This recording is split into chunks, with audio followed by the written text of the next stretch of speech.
In this video, we'll demonstrate how you can insert conditional images into a grid, and we'll pick up from the grid that we created in the previous video where we demonstrated conditional formatting. As you recall, we set the font to be red if the quantity was below average and green if it was above average. Now we'd like to insert a little icon in each row to indicate whether it's above or below average as well. So let's go back to design mode, and we'll go to fields, and we'll choose an image.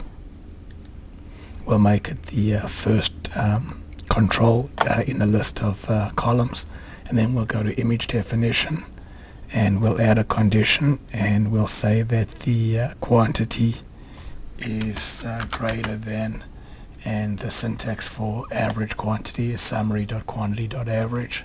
So summary.quantity.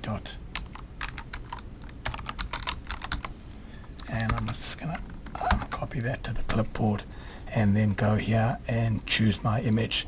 And I could either choose a physical image file that exists in my web project or use one of Alpha 5's built-in images, and I can choose from literally hundreds of built-in images. So I'm going to go here and choose a green ball and insert that for the above average condition.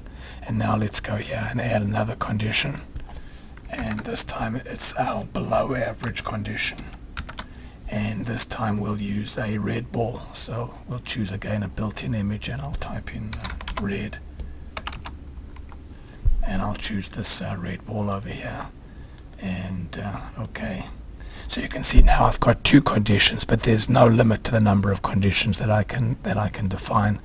And so I'll click OK, and now go ahead to my live preview, and you can see now that each row has a conditional image associated with it, indicating whether that row is an above average row or a below average row. One of the nice things about these images, and this is true of all of the controls in Alpha 5 grid component now, is that you can insert custom JavaScript onto the control.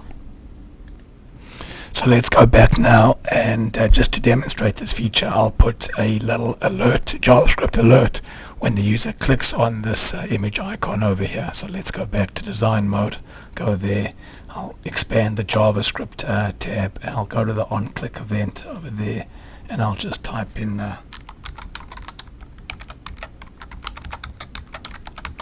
and then close that down and go back to live preview. And now I'm going to click on one of these things, and you can see now there's the JavaScript event handler taking place. Now this, of course, this event could execute an AJAX callback. It could do something to the grid by calling one of the grid methods. It's a very powerful feature, the ability to add your own JavaScript to the controls on the grid component.